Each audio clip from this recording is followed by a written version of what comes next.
ayambalira kabaka naffe tumwambalire.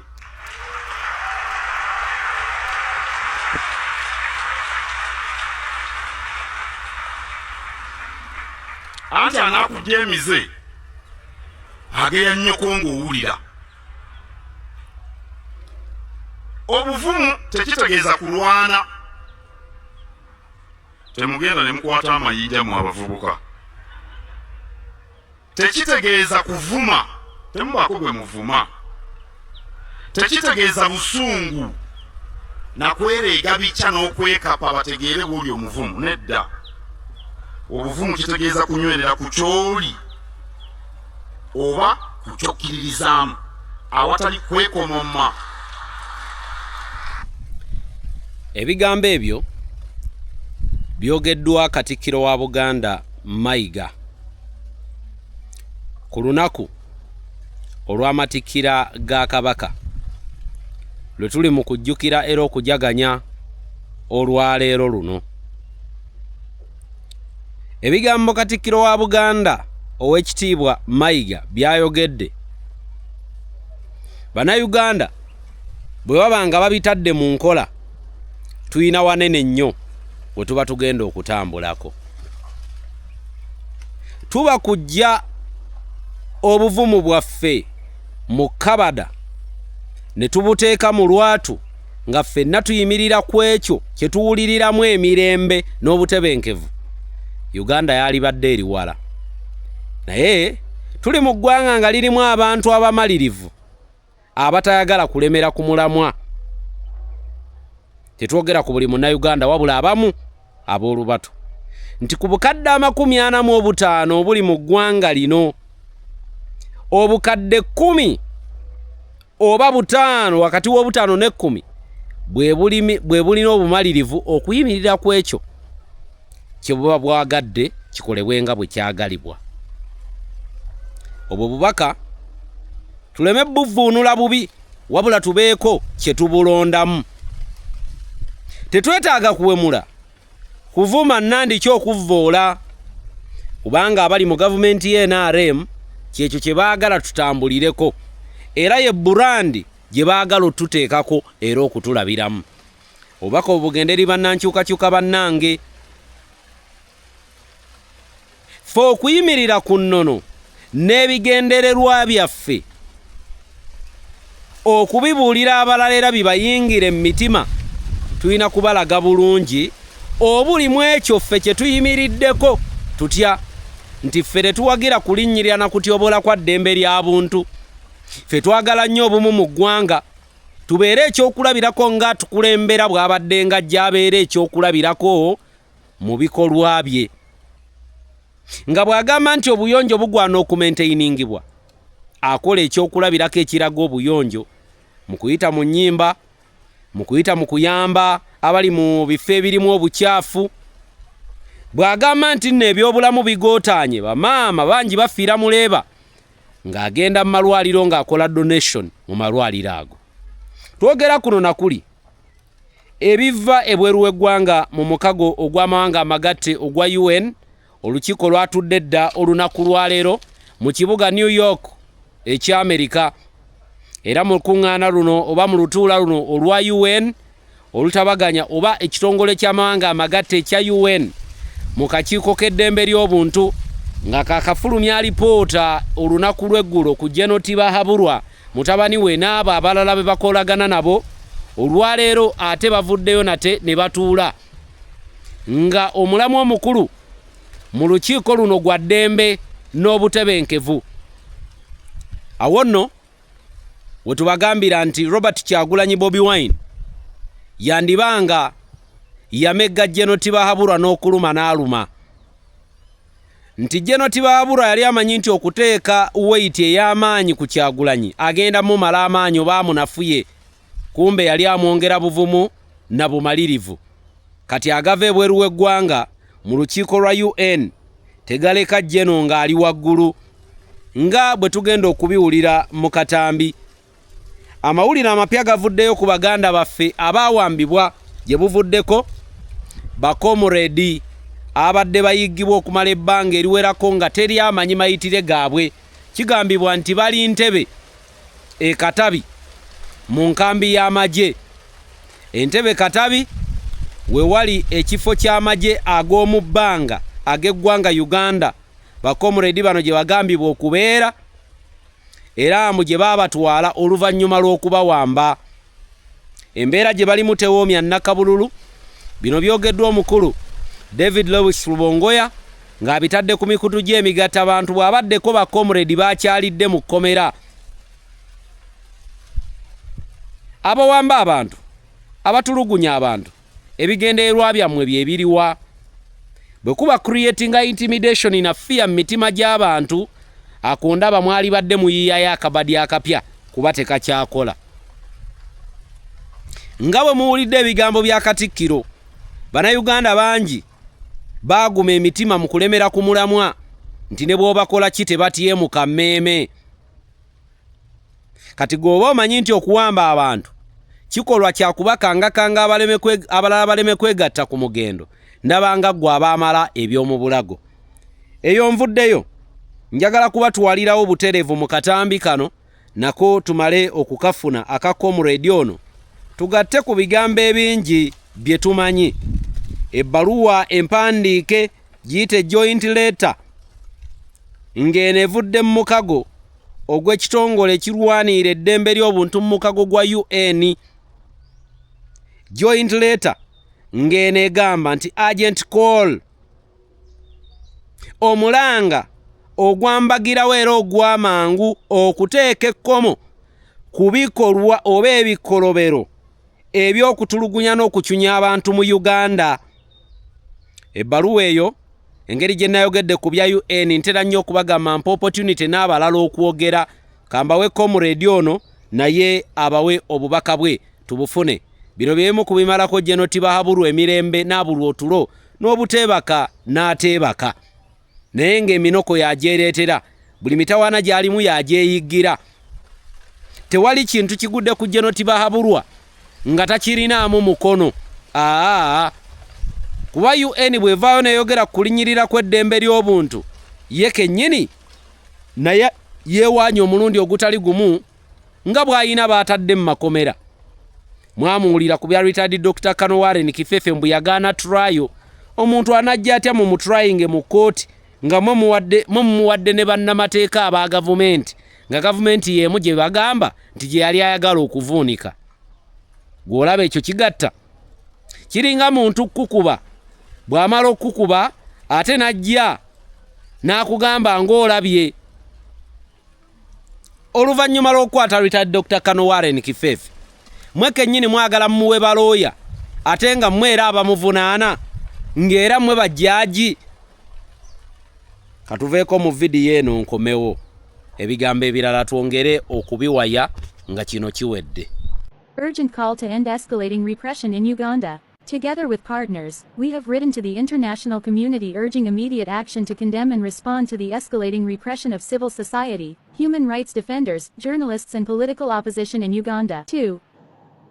The United Nations Human Rights Council, Geneva the African Commission on Human and People's Rights, Banjul the African Union Peace and Security Council, Addis Ababa the East African Community, Arusha the UN Special Rapporteur on Human Rights Defenders, all UN member states.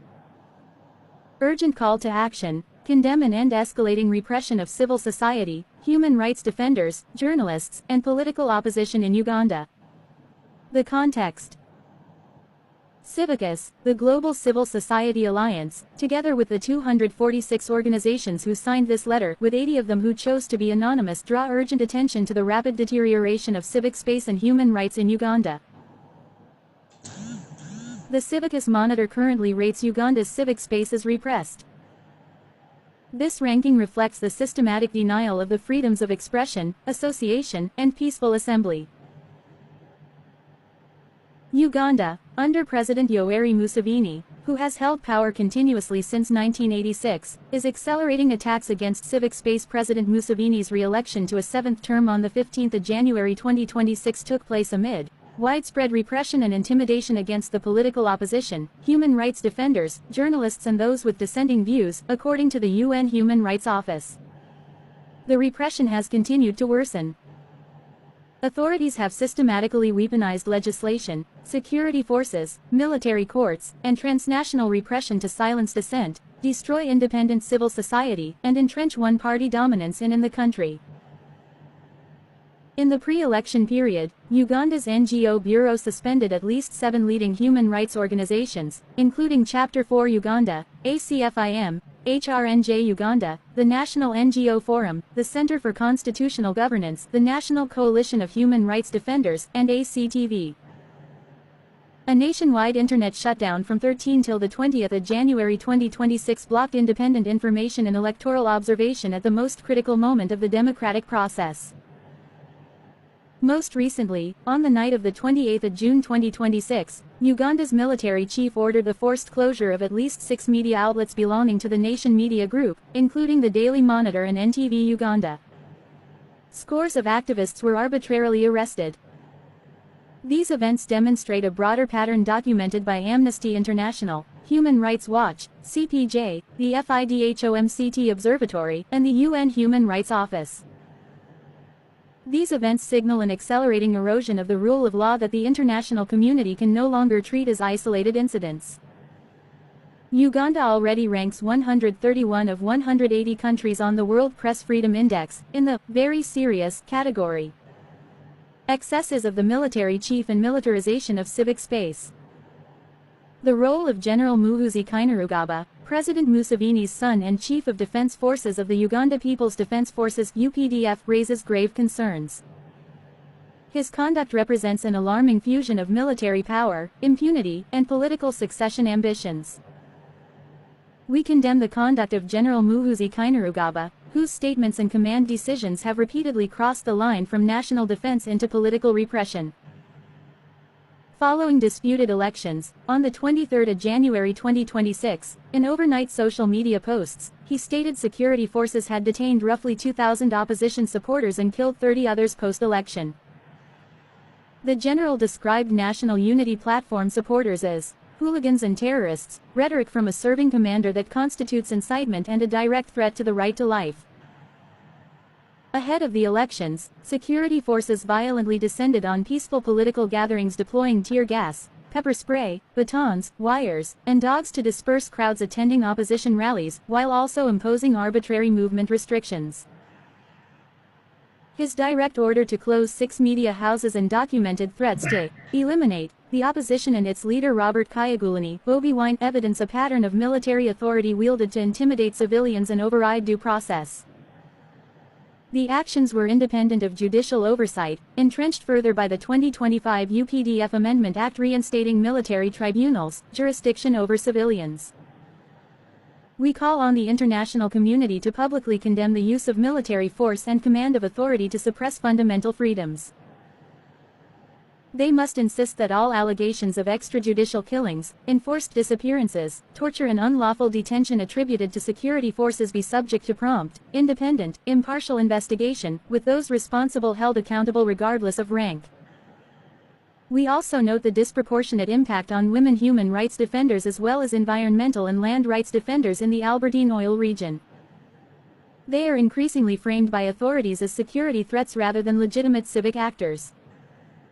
We call for an independent, international investigation into these actions and for targeted accountability measures against those responsible. Violations against human rights defenders, journalists and media. The targeting of human rights defenders in Uganda has reached extraordinary proportions. Various reports have confirmed arbitrary and unlawful killings, enforced disappearances, torture, arbitrary arrest and detention, and systematic transnational repression against individuals outside the country. These are not isolated incidents but manifestations of a deliberate state strategy. Detention of defenders. Dr. Sarah Barit, Center for Constitutional Governance, was arrested over her human rights work. Dr. Miriam Atem, an activist, was abducted, illegally detained and later produced in court and charged with incitement.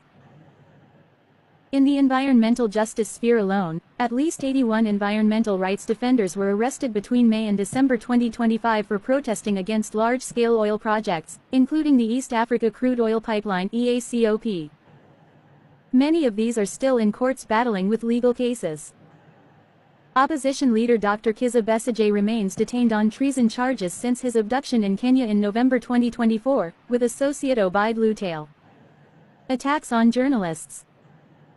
CPJ documented repeated assaults by the Joint Anti-Terrorism Task Force, including the beating of journalist Ibrahim Miracle, the blindfolded detention of NMG staff Abubakar Lubowa, Dennis Kabugo and Raymond Tamale, and assaults on NTV-NBS TV crews. Suppression of media. UCC suspended outlets including Pearl FM over election reporting.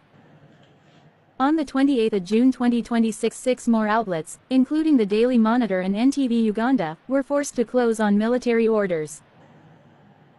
President Museveni himself used a June 2024 State of the Nation address to condemn investigative journalists who had exposed government corruption, accusing them of working for foreign interests and diverting our people through the media to the interests of foreign parasites. Quote, restrictive legislation. The Computer Misuse Amendment Act 2022, NGO Amendment Act 2024, and UPDF Amendment Act 2025 have been used to harass and intimidate, including to prosecute critics, suspend CSOs, and expand military jurisdiction over civilians. Lethal force. The UN Human Rights Office and Amnesty documented unlawful use of firearms against peaceful assemblies, including in Iganga, where security forces opened fire on rally attendees, killing at least 1 person. Uganda's Protection of Sovereignty Act, 2026, assented to by President Museveni on the 17th of May 2026, poses grave dangers to fundamental freedoms and civic space. It imposes criminal liability, mandatory registration, and foreign funding restrictions on a broad range of organizations, individuals, and entities operating in Uganda. It criminalizes vaguely defined sovereignty offenses and economic sabotage, emerging amid a fast-tracked legislative process with limited public consultation and a broader context of civic space restrictions in Uganda. Civil society, media, and human rights defenders face heightened surveillance, funding restrictions, and self-censorship risks. These acts amount to a systemic attack on Ugandan civic space, incompatible with Uganda's obligations under the ICCPR, the African Charter, and its own constitution. Mobilizing the international community. Civicus and the undersigned organizations urgently call on the UN Human Rights Council, the African Commission on Human and People's Rights, the African Union, the East African Community, and all member states to formally, publicly and unequivocally condemn General Muhoozi Kainerugaba's conduct and the UPDF's attacks on journalists, defenders and civilians, and call for command accountability. Call on Uganda to immediately reinstate the licenses of all suspended CSOs and media houses, including the Daily Monitor, NTV Uganda and the 7 suspended CSOs. Press for the immediate release of Dr. Besigye, Dr. Barit, and all human rights defenders, journalists and activists arbitrarily detained for their legitimate work.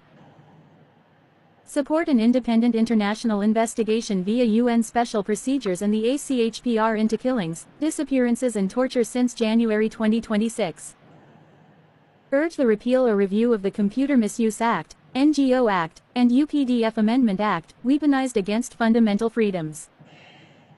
Condition security, trade and development cooperation on verifiable human rights progress, consistent with EAC, EU and Commonwealth commitments.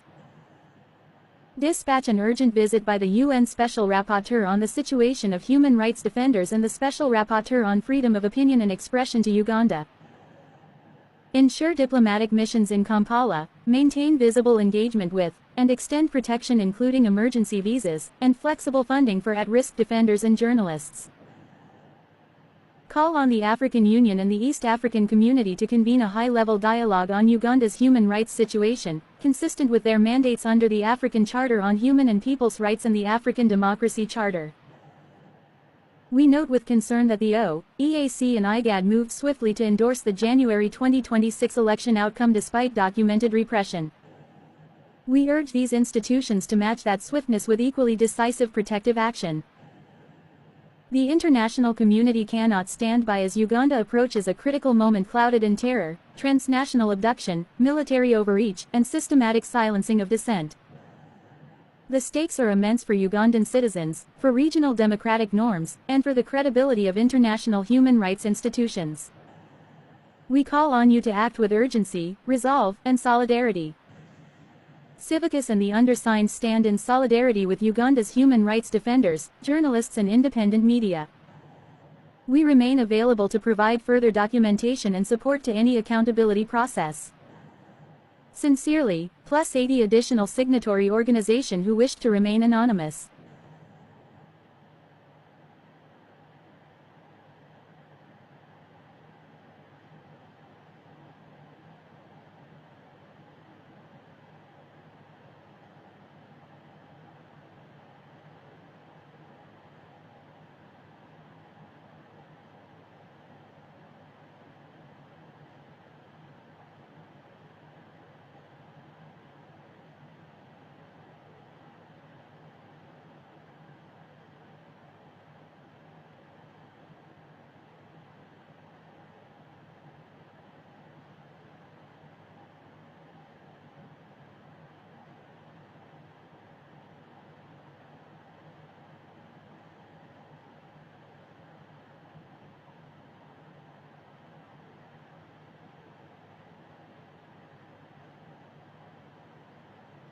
Programu eno nga bulijjo ewagiddwa Sheikh Ashraf omulombi w'edduwa.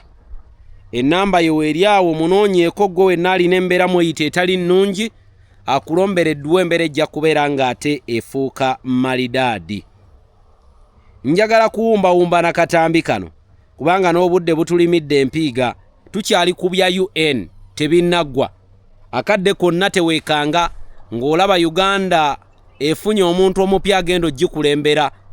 Jjukira amawanga gonna kwa alipoota ya UN kwe gajja okudrawinga conclusion kwani gwe galina okukolagana nago, naani gwe gatalina kukolagana nago. Kati kyeyoleka lwatu nti abakulu abali mu gavumenti ya Uganda ekyenkolagana n'amawanga ag'Ebulaaya kyo kirabika kigudde butaka.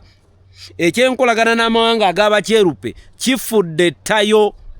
Tewaliwo nkolagana igenda kubeerawo nga ya muggundu, kubanga ebikolobero bye beenyigiramu amawanga gali gabiwakanya. Katugenene mu katambi kano tugatteko nkomewo mweddako abankuumire Lugaba abampeera ebirungi ebikira obugulu bw'eggongolo. Video gimpeereka like, ginsharingireko, nteeraako ka comment bw'oba olina okwemulugunya kwonna n'okugattako. Abankuumire katugende mu eno video gwe munansi wa Uganda togiyitako.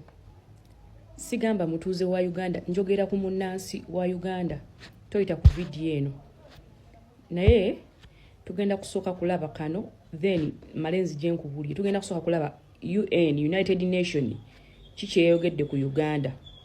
We are appalled at the crackdown on dissent in Uganda, alongside a gradual erosion of the rule of law, increased military involvement in civilian institutions, and shrinking civic space, all of which are creating a climate of fear throughout the country.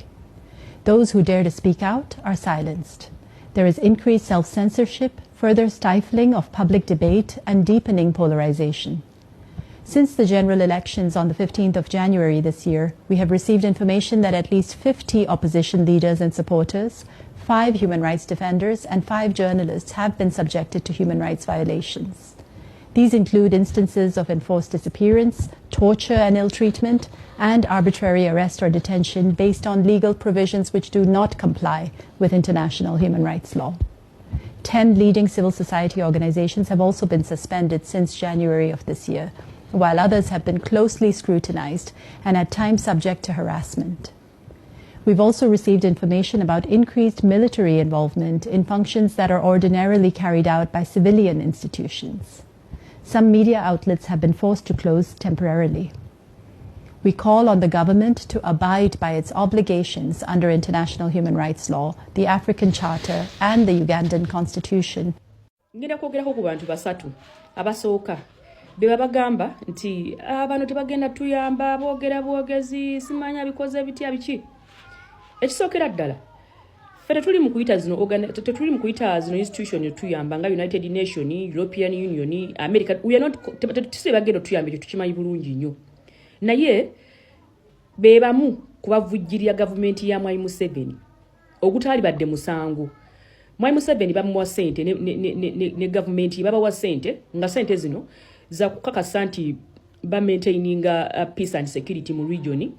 Ekirala nga bayambako mu bintu ziyambeko mu byenjigiriza mu byobulamu n'ebintu ebigasa abantu ba bulijjo okutumbula enfuga ey'amateeka eddembe ly'obuntu democracy and all that stuff. Ne sente zino si kyezikola. Sente zino zikozesebwa kutulugunya Bannayuganda, kutulugunya bannansi ate bezaali badde ziyamba tezibayamba. Bazikozesa kugula drone ku facilitatinga teams zaabwe zibakozesa okukola ebikolobero n'ebintu ebirala bingi bye muzze mulaba. Kati ffe nga bannansi tugamba balekerawo okubawa sente zino. N'ekirala abantu abali responsible, individuals abali responsible babeere held accountable, baba sanctioning abantu abenyigira. Tukimanyi bulungi nnyo nti amagye ga Uganda si buli ali muntu mubi, bangi tebagenda kuvaayo ne boogera. Si buli mu poliisi nti mubi, si buli muntu abali mu bitongole bya gavumenti nti bonna babi, nedda. Kubanga abamu bannansi ba Uganda omanyi kyanjawulo okubeera munnansi n'okubeera omutuuze. Mulimu abatuuze ba Uganda ng'ajja kuva wano Uganda bw'eneeta bukadde e Rwanda nga yeewaabwe. Mulimu omulala ajja kudde Congo, omulala ajja kudde Tanzania, omulala ajja kudde Kenya, naye mulimu gwe munnansi ng'ensi weetabuka wano wewaka era weetabukidde woolina okubeera tolina wala gy'ogenda kudda okuggyako okudduka okubundabunda kye tutali mu kwagala ffe abamu kye tuteetegekedde tuli lwedde kugenda kubundabundira mu nsi zitali zaffe. Then abantu abokubiri be bana bagamba UN mwangu otuyamba eno government mugikwate mubatwale. Let me tell you one thing, gwe agenda okubeera the last gwe muna Uganda, gwe munansi wa Uganda, gwe ogenda okubeera omusumali ogusembayo mu coffin, gwe olina ogukubamu oba oyagala oba toyagala. Bano bagenda kukola ogwabwe ku international level. Kati naawe olina okujja gwe muna Uganda n'okola omulimu ogusembayo gwenga gwe tulina okusituka. Ekyo kyo muyinza okuba temukirabako mu equation, but it must be there. Naye mujjukire nabagamba nti ekiseera kigenda kutuuka nga bamaze okunyiga bano abasajja nga n'okukwata obukwasa emmundu ne bagikutunuzaamu nga tebasobola ng'osituse okwerwanako, nga n'okukwata obukwasa ekyambalo n'akyambala nga kizitowanga bomu ng'akirabanga bomu. That time is coming very soon. Mwe kye mulina okukola kusigala nga muli alaati essaawa eyo we mugirabira ffenna tugenda kwenyigiramu nga bannansi. Then waliwo gurupu abeefudde abasiru ne bano abasinga si bannansi ba Uganda kyovula saagala nnyo bateekako mayi naye kambagambeko abagenda bagamba mbu Kyagulanyi mulaba ebintu bya Kyagulanyi byali mukola, mulaba ebintu bya Kyagulanyi byali mukola, kati yaleese bino Uganda ajogerako bubi. Just mwe muli basiru, muli very dense. Kati byonna essaawa zino United Nations byevuddeyo neyogerako mbulyako ekikolwa kimu Kyagulanyi kye yakoze. Kyagulanyi boogedde ku kutulugunya abannansi, kutulugunya abavuganya gavumenti eno, okuwamba abantu and all that stuff, okugala civil organizations and all that stuff. Ku byonna Kyagulanyi yakozeeko just obwongo bwo tebukola. Okutta omuntu ali mukuba endulu nti bannange baba n'ababbi, ate mufo ky'okunenywa ababbi oli mukunenya akuba endulu omubuuza lwaki okuba endulu ng'olabye ababbi. Kati gwe obwongo bwo bwatebutegeera temwetagana kwogerako. Then twalabye civil organization nga bayita mu kitongole ekibagatta, civil society organizations ziri 246 nazo zavuddeyo nawo ne bakola ekiwandiiko ku nsonga y'emu. So kati mu Abannayuganda omuntu waba kulwaniko bino ebitongole bitulwaniyako bulwanizi kubanga ekisembayo siba fe tu deciding like it's us who are going to decide. Fe tugenda okusalawo nti tugoba gavumenti eno tugoba bana abasajja batulugunyiza ebbanga lyonna oba tetubagoba. Bano batulwanirako bulwanizi. Abala influencing nga ogenda kusanga influencing nga Bungereza influencing nga Bungereza kubanga tulitwale lya Bungereza. Nabagamba mujukire Uganda tebeeranko independent mu bye tulwanirira ebintu bingi mulimu n'okulwanirira obwetwaze kubanga bana basajja abazungu bakoma mu party tukati batufuga indirect. That's why influencing ani omukulembeze agenda okuddako. Naye kati mu influencing fe tusalawo fe nga bannansi basobola bo kubanga balina omukulembeze gwe baagala adde ofe ne tubagamba fe twalonda Kyagulanyi, fe ku Kyagulanyi gwe twagala eri eddoboozi fe abagenda oddukula statement esembayo egenda kukolebwa Abannayuganda oba mwagala oba temwagala mugenda kusituka mugende ku nguudo. Kyobeera nga mu bwongo obwo kikuli mu mutwe. Genda olime, genda ononye muogo, genda osimbe mwanyi, genda okole kyonna kyokola. Nesawa yonna beera munti nyina assignment gestana mu bwongo obeera mu assignment nti nyina assignment gestana bakumaliriza. Kuba fele tugenda mu nsiko. beera ng'olina assignment nti mu bwongo bwange nyinamu assignment etannaggwa era ekiseera bwe kituukira bwe kiti abadde ku nkumbi nja kuvaayo abadde mu taxi ngenda kuvaayo abadde mu katale ngenda kuvaayo njogera na bannansi ba Uganda muve ku bantu bana beenoonyeza ebyabwe waliwo abakuba kerere nga beenoonyeza byabwe nga bo mu kubonaabona kwammwe bafunamu mu mbeera yammwe mu kuyigirizibwa kwammwe bo mwe bafunira kati ojja kugenda weeteke ku muntu oyo akwesuguze oleme kumanya nnakuyo luno olutalo lwaffe tewuliko bibiina byabufuzi oli waddembe okubeera mu kibiina kye ekyobufuzi ky'oli munange ndi mu nuupu oba oli mu kibiina ki nze sifaayo kasobera ng'oli munnansi wa Uganda bino bitukwatako bwe tunaamala okumala okugoba bano abasajja abatufuze obumbula tugenda kuddayo twetereze buli omu obeere mu kibiina ky'obufuzi gy'oyagala nga twekuba tulwana naye nga tulwana in unhealthy way si bintu byakutta abantu baffe bintu byakuwamba byakutulugunya byakutwavuwaza bintu byakubba amataka gaffe bintu byakukola buli kimu gye tuli so esaawa yonna beera ng'oli ku stand by tewaliwo ngeri ndala no one is coming for you yes fe tulina osembayo okuteekamu signature teyagenda tulwanirira